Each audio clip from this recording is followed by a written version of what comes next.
Hi there everyone, just some ordinary dude here and welcome to another edition of Discussions with the Dude. And I know what you're all thinking, I've already done a couple of podcasts about Loud House artwork before, but I kind of had to complete the trilogy for a few reasons. One of the main ones being today we've got quite a prestigious guest with us. He's not only an exceptionally talented and popular member of the Loud House fandom, particularly the artwork side of things, but he's also a professional writer and artist for the Loud House graphic novels published by Papercutz. Say hello, Ruhisu. Hello, everyone. And I believe this is your first time doing like an interview or a podcast, isn't it? Yeah. Oh, it definitely is. And first of all, I would like to thank you very much for having me. And I would like to say hello to the entire of the Loud House community. No matter from what part of the globe you guys are listening to us right now, just saying hello. Hope you're having a wonderful weekend. That's absolutely great, of course it's great having you on this podcast. I appreciate you taking the time to be in this episode of Discussions with the Dude today, and so we're going to talk about some stuff about the Loud House artwork, and I think a good way to start this discussion is to ask you, what does Loud House art mean to you? Oh, this is quite interesting question, and I do believe that the answer to that wouldn't be so simple, and I will try to keep it short, especially that I don't want my neurodivergent side to start making this into 3 hour long podcast. So basically, the Loud House art means the same thing that back in the day My Little Pony meant for me, because I think I just need to give that short backstory, because My Little Pony fandom era was the time when I was testing my abilities when I acquired my first graphic tablet, and it was also the time when I started to take first commission in my life, and that was the moment when, thanks to all of those various requests, but also the way how I was thinking about what if I could try to join the industry one day, because illustrating books for children was my dream ever since I was a little kid. So making artworks is not just paying homage to the show I like. It's a form of expressing myself by introducing my stories, but also improving my skills. As every year, when I look into my gallery and I am able to spot how my style is changing, this is the most satisfactory thing that I can feel, and this is the same thing what the Loud House art means for me, because it's not only making artworks of my favorite characters or working on my own AU. It's also an opportunity to make people who I care about, which is not only my friends, but also the people in the fandom, not only be interested in what I do, but also make them happy. Because there are times when I'm mostly focused on my AU, but there are also moments when I am making artworks of canon characters like Ranyen, Lincoln, Lenny, especially Lenny. And I see people who really do appreciate it.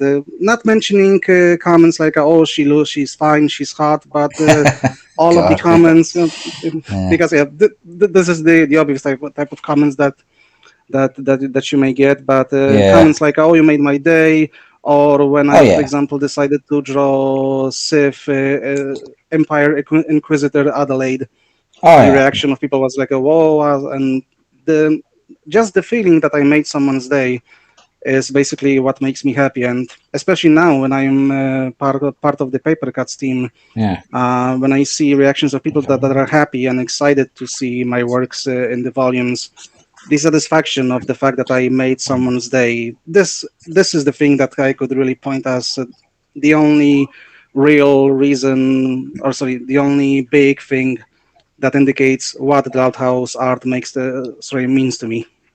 Yeah, I mean, very well put.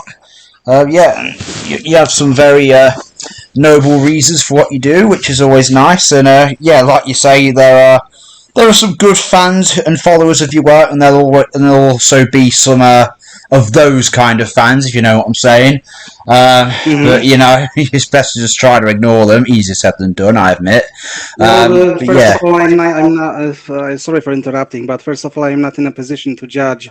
So yeah, yeah, of course, there are comments that may be considered as interesting or yes, unique. that's But one way of okay, putting it. it's not for me to judge and tell Yeah, others what they should like.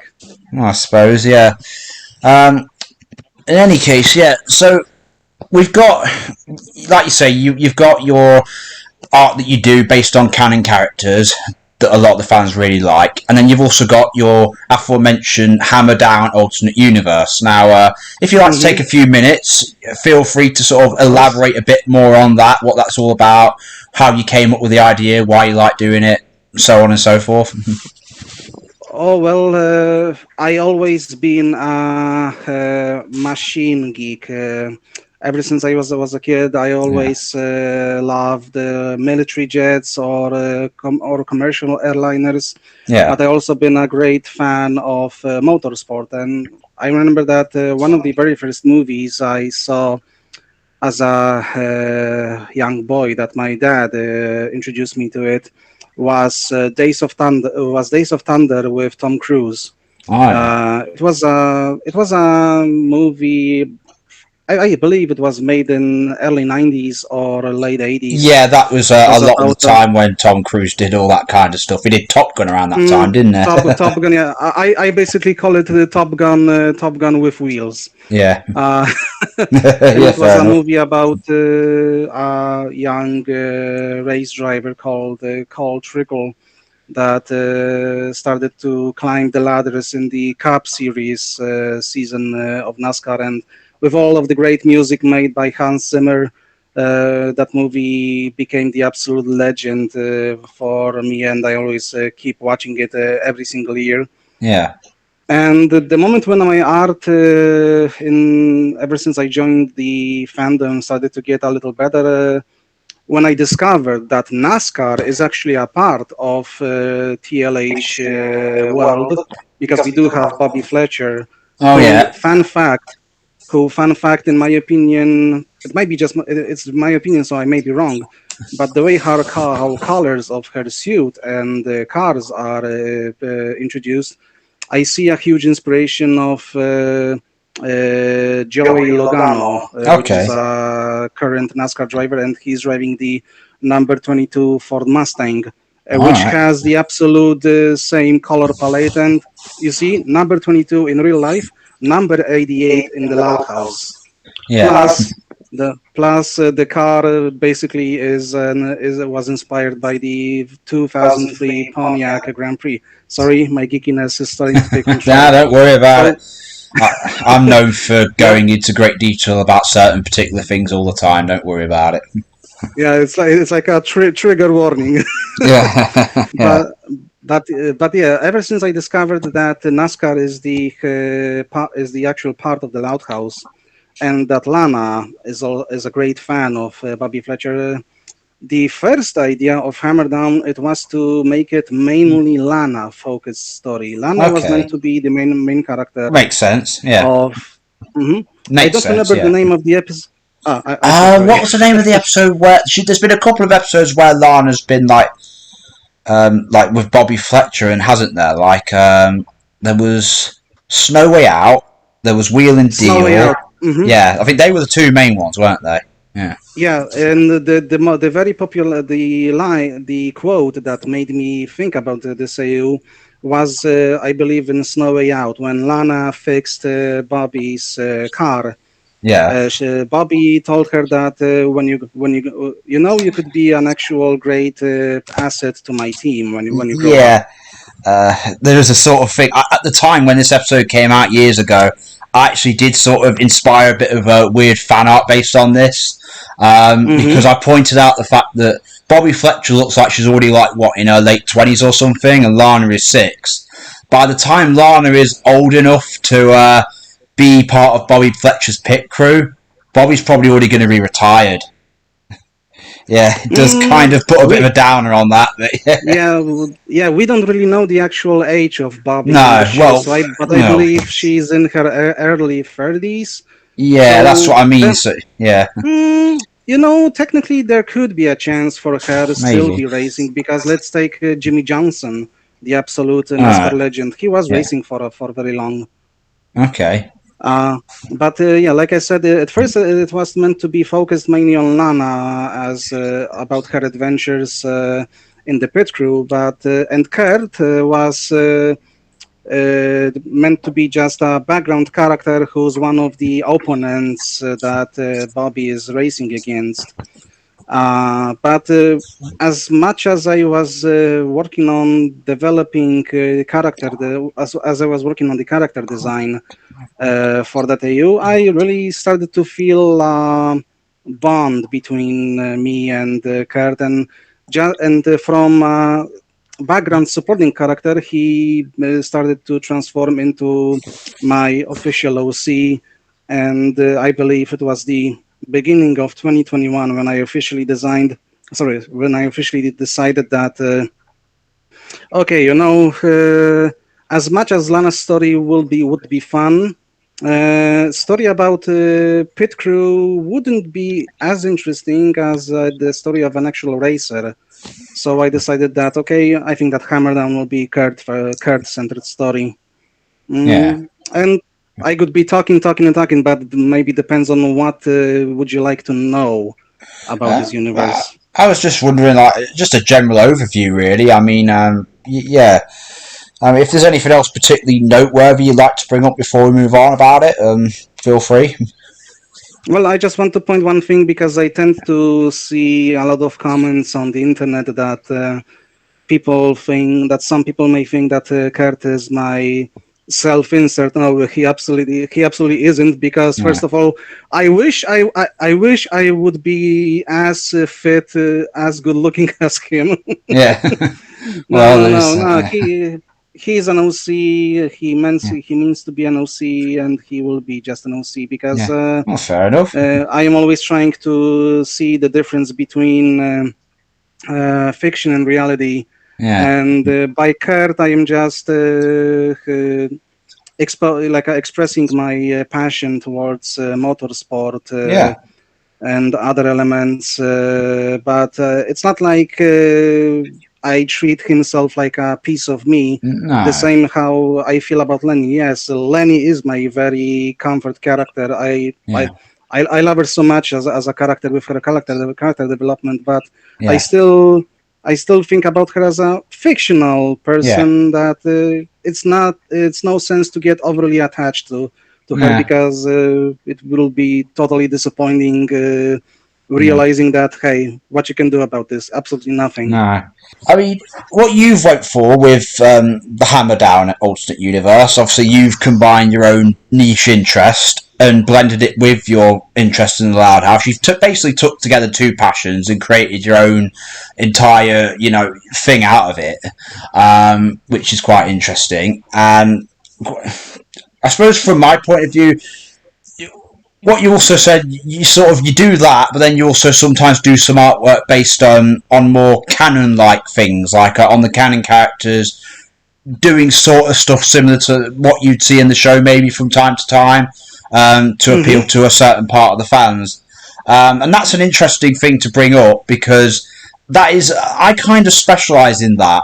I don't, not in terms of art, because I'm not a very good artist. I'm more of a writer myself. And I've written a number of stories over the years that I call them Loud House B canon. Basically, I try to make them resemble the show as much as possible. So in terms of the length, structure, pacing, tone. At one point, I actually did write a couple of spec scripts, which are basically, professional episode scripts. Like they were written and structured in that way. I did a couple based on there was a story called Souls of Art, which was about Luna and Lily learning to paint together. I did. There's actually some artwork based on this. I could show you. Well, you know where my DeviantArt account is, but you can see some of the artwork on there. And I also did another spec script, another Luna-centric one, but with Luan this time. And it turns out Luan has a musical talent, and she ends up joining the Moongoats for a while. And both scenarios I tried to play out like as if they were an actual episode. So I tried to put it into a 3-act structure and try and think how would the characters actually speak and how would this be paced if it were a real episode of the show. And I tried to base my stories and therefore the artwork that I commissioned based on my stories on that standard. I could give you a link to some of my stories after this podcast is over if you are interested at all. Sure. That's what I tried to do. I have done other things. I did a story called It's a Kid's World a few years ago, which is definitely not anything like the show's canon, not even close. It was basically Loud House meets Game of Thrones. Oh. Yeah. I remember I got a couple of Loud House Game of Thrones related commissions, but they mainly poster-like images. Yeah. A few years ago, Game of Thrones was a massively popular thing. Not less so now because of the controversial ending and everything, but it was at its peak a massive thing. So of course there was going to be some appeal for combining Loud House and Game of Thrones concepts together. And I really was a big fan when I first got into it, which was actually not until 2019, just after it ended, and I watched the whole thing in one big go. And in spite of its flaws, I did really enjoy the series overall, particularly the earlier seasons. They were really good. They were really well written. I just wanted to say that I basically cannot share my opinion on Game of Thrones because it's not my cup of tea. Fair enough. I don't know. Have you ever watched you watched Breaking Bad, by the way? That's another one that a lot of people go on about. I do know the show. However, I never had a chance to watch most of the very known shows because ever since 2019, I've been very busy with not only working in the previous studio that was specialized in t-shirt design, but also later on when I started to take more and more commissions to basically help myself and my family to survive. Ever since, I haven't watched many anime, I haven't watched many TV shows. I quite envious of everyone who had that luxury. No. If you ever do, obviously, I get you're very, very busy. But obviously, if you ever do, I do recommend Breaking Bad. It is a phenomenal series. It's the writing quality is brilliant, as is the acting. Many would call it the greatest TV show of all time. Debatable, but it's definitely a contender. There is one comment I wanted to make about the thing that you said, because I see that you are on the same boat as me and many people I know, that Nickelodeon had, I'm going to say it, Nickelodeon had so many opportunities to make a good episode about certain topic many times, and I can't believe they never actually decided to do it. We need a good Luan and Luna bonding episode, really. Yeah. And that's why I created the Laughing Melody. I need to send you a couple of scripts made by one of my best friends, because he's also a great writer, and I always encourage him to apply to Papercutz, because there may be a moment when they will be looking for new writers. That's actually an interesting point that you've brought up there, because I would consider doing it myself, but I'm not a good artist. I always get the feeling like they want people who are great artists first and foremost, because if I were to say I'm a good writer to them, I'm like, well, yeah, but I can't actually draw the stories that I would want to do. So do you think they'd still want me, particularly if I were to apply to Papercutz? In your opinion? Well, I do see that whenever I look at the released volumes or those that I'm getting as my complementary copies, there is a big like a difference between art styles in various comics, and I do believe that you don't have to be a really, really, really, really amazing artist in order to apply to Papercutz, because the only thing that they will require from you is actually to draw on model. And if you are able to do that, it doesn't matter if it's the Kylo round level of or any other great artist that you would consider. If you are able to keep the on model, you would definitely would at least you would have a chance. Okay, I'm just going to show you this now. If you look on the chat thing, yes, I'm looking. This is what I can draw. I'm not a great artist, as you can see. This is just something I did a few years ago. This is what I can. Yeah, I can't draw any better than that, particularly. So, yeah. Well, if you want the honest opinion, then definitely it would require some of the proportion work. But trust me, when I entered the fandom, it's not like I was doing the amazing Loud House artworks from the very beginning. Lots of my early works were very not on model. But if you are determined and hardworking, when you will be looking at tutorials or how other artists are drawing, because this is basically how I've been learning. I was observing the Fresh Knight. I was observing Kylo. I mean, and I tried to learn from them. Yeah, I mean, truthfully, that's the thing. I mean, writing is really where my talent lies. I don't feel like I could learn to be a better artist, but I don't think I'd ever be that good. It's not really my thing, if you know what I mean. So yeah, I suppose I could try and apply to Papercutz regardless. They can only say no. I mean, truthfully, I have actually, Try to use your strong points. If you are not feeling comfortable with artworks, try to go for the things that are more easier for you, like Jesse mentioned, writing. Yeah, I mean I have actually tried to apply to work on the show before. I have been in contact with a few members of staff, such as Whitney Wetter, Colton Davis, Andrew Brooks, Jeff Sayers. At one point, I did try to see if I could maybe be a writer on the show, but sadly it didn't go anywhere.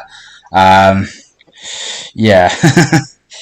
With that, I believe that if we are talking about the official work on the show, on the actual show itself, they would probably go for a local market, people who are more accessible rather than... Well, to be honest, in this sort of generation, you don't particularly need to do that, do you? Because I can send any writing documents that I do, any scripts I write, to them on email in an instant from where I am in the UK, and it's easily accessible. It's like, in this day and age, do you really particularly need to work there? Like, for example, I know Amanda Lloyd, she knows Christina Pucelli, the voice actor of Luan, and apparently she works from home. She doesn't actually go anywhere near the Nickelodeon animation studio to do her part, like her job. She does it like from miles away. So I think that is a possibility. So I don't think me being accessible and not local is particularly an issue. I think it would be something else that might cause me not to get that job. Yeah. Perhaps, it's not like I wanted to say like I totally know what's going on, because it was just my assumption, but maybe. Yeah.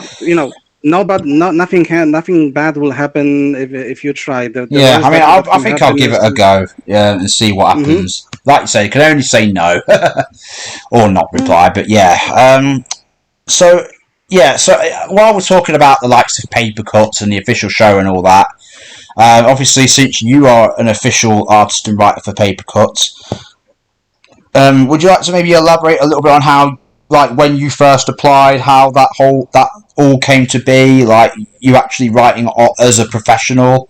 How did that come about? So the story is quite interesting because back in the day, Papercutz Papercutz with the partnership of Nickelodeon. Yeah. They were announcing that kind of scholarship programs on Instagram for artists, and you were able to submit some of your works and choose what you're more interested in, like animation, storyboarding, and stuff. So, since my mind made a kind of a small mishap, I I decided to write paper to message Papercutz directly and ask them questions about the program, and they told me that if I want to apply, that thing I brought up was something totally different. But if I want to apply, then I can totally do that. And if I provide them with some materials like my portfolio and stuff, they will reach out to me. And I think that I remember that I was told that in order to get to Papercutz, you need to you need to pass a test that will verify if you are actually a good material. And I said, and I replied, okay, like why not? So what's the test? So I had to draw a couple of sketches of characters that are on model. I had to give them access to my portfolio, which is DeviantArt and some of the other pictures I send them, and draw and show them a sample of my work with a comic. And so I decided that the best examples would be those two comics I made before even considering applying to Papercutz, which was the Promise, that one shot I drew with little Lenny taking care of sick Lincoln, which is still one of my favorite works. And I made also a test for 4-page comic with Lincoln trying to launch a homemade firework with Clyde, and he ended up in Great Lake City. And after that, I got a message that, Nickelodeon likes your work. They say that you are very on model, and are you still interested? And I said, yes, I am, definitely. That would be amazing. Okay, so it took a while. Also, the animators, the writers' strike and the animators' strike put a big input on that. So it took quite a bit to go through this entire adventure. But I eventually got another message from Papercutz that if you're still interested, we can sign a contract. And voila. Yeah, well, alright. Well, obviously So it all worked out in the end, and now so basically it's not like anyone reached out to me. I always wanted to work for the industry and do something more for people. And so if this is an advice, if anyone is dreaming about becoming an artist for Papercutz, my advice is to never wait until someone reach out to you, because it's better to show that you are the one who takes show initiative. Seriously. Yep, show the initiative. And I decided to show the initiative, and here I am. Yeah, it looks great, isn't it? Yeah. And with that in mind, I suppose one last thing we'll discuss. Obviously, like yourself, there are many great, talented artists within the Loud House fan base. Oh yes, they are. And so, other than yourself, like, who would you say are some of your favourite artists in the fandom? Oh, absolutely! It's the Fresh Knight. Yeah, he's always been great. Kyle around, and the fresh night is because I am always telling him that whenever we are on VC because we became good friends. Yeah. He was the one who literally fooled me because I remember one of his artworks from 2020 that was I think it was just Lynn goofing around at home and dancing while snapping her fingers. Yeah, I think I remember that one. Yeah.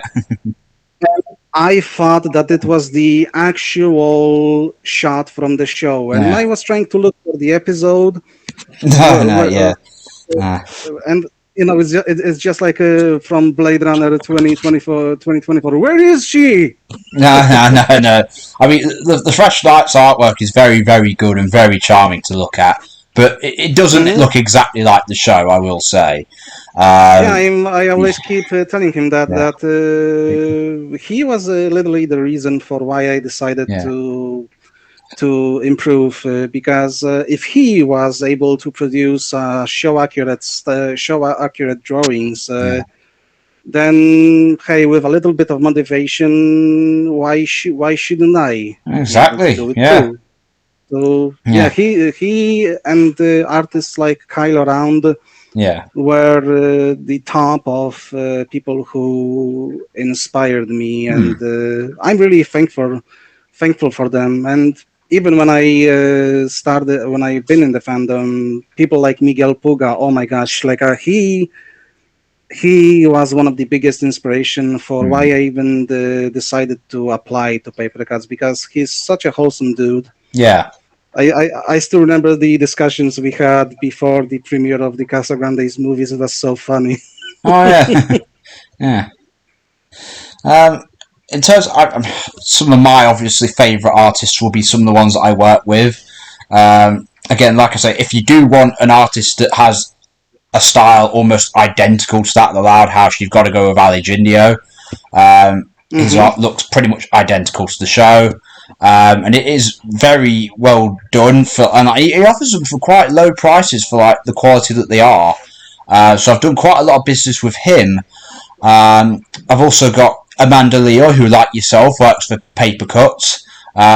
She actually came to me wanting to do some business, and I thought, you know what, there's something that could be mutually beneficial between us there. So I decided to do some commissions with her, and she has a very charming art style as well. One that's recently come to my attention, what was his name? Taki 8 Hero, who like the Fresh Night, he does a lot of like artwork based on the likes of Lynn Loud and Lincoln and all that. He specialises on focusing on the bond between Lincoln and Lynn, which many people argue the show doesn't always portray the best, but he really has done some really fun and captivating artwork based on that. And he's really come to my attention a lot lately. A few others that I work with are Gilbert Gann. He's a pretty good artist. Monster Fan 50. I know him. Yeah, he does artwork. He does some pretty good art, and he offers them for very cheap prices, which again is great for someone like me who does commissions on a budget. Yeah, he has a certain charm to what he does as well. And who else was I thinking of? I don't know if you remember, this may have been before you were part of the fandom. Very early days, there was a user called Coyote Rom on DeviantArt. And they did some really fun artwork at the Loud House. Yeah, I think I even had a discussion about him some time ago. Like he was one of the best. Yeah, Rainbow Master, I think also Rainbow Master. This artist is one of the top that I remember from the day when I entered the fandom. Yeah, I think that Rainbow Master made even Family Guy characters in the Loud House style, and I was like, oh my god, this guy is so accurate. Yeah, I mean, there's tons of great artists when you really get down to it. Easy Seven's another one who I previously did a few commissions with, and one of those got a daily deviation. It got like over 100,000 views overnight. That was pretty Nice. cool. It was an artwork of it was just last year actually after the Casagrandes movie. It was of Punguari battling one of my OCs, Lord Viribus, based on a scene from one of the stories I wrote, The Loud's Finest Hour, which you may or may not have heard of. Basically, imagine the Loud House Legion of Doom. I put all the villains from the show together, and they all fight the Loud family, basically. Yeah, like I wish I could have more time for checking all Yeah. of the No. fan fiction works. No. But like I said, No. when I'm working on artworks for 9 to 10 hours a Well, of day, course, yeah, I get it, my yeah. brain is fried at the end. Yeah. I mean, like I said, I may have a commission for you in the near future. Obviously, it'll be an honour to work with you. On even if it's just the odd time on some Loud House artwork, because you do have a really great art style. It won't be immediately because I just need to get my finances sorted out. Let's just say I've had something happen lately and I need a bit of time for my finances to build back up. But once they have, I'll definitely be in touch with you about a commission. That's okay. I still need to complete all the commissions I have in my Yeah, queue anyway. I get it. So I am not taking anything new until then. No, yeah, of course. Yeah, I do deal with that quite a bit with my current artists. To be fair, they like you, they have a lot of commissions that they work on. So yeah, I get it, of course, mate. But yeah, absolutely. This has been a very insightful discussion. We've really talked about some very interesting things. And like I said at the beginning of the video, it's great to close the topic of Loud House artwork with a trilogy, because I think I've done 2 other videos about it, and this is definitely going to be the last one. And it's been a really good talk. You've spoken your points really well, and like I said, I'm glad that you've taken the time, considering your busy schedule, especially to be on this podcast discussion with me. Thank you very much for the kind words and also for having me. Because the truth is, I'm never the type of a person who looks for opportunities to get interviewed, and I always think that it's better to earn the opportunity to being invited to the podcast rather than just go and ask, hey, you wanna interview me? Nah. It's much more fun when I feel that somebody decided to bring me in. So I feel very honored, and thank you very much for this. Yeah, and also, I'm always up to doing one with you again at some point. Absolutely, I've had many people on a number of times, so we can talk about something else. I don't know if there's any particular topics you'd like to discuss. We can talk about that in due course. I'm pretty sure we can find out something, and there are many other interesting topics that we can cover. Absolutely, yeah, and so yeah, that's I think all we have to say on this particular subject. So for everyone listening to this podcast, anything you'd like to add? Anything else you'd like to say about Ruhisu's works? Anything you'd like to say to him? Of course. I'm sure you all pretty much know who he is anyway. So I think with that, all that's left to say is see you guys next time.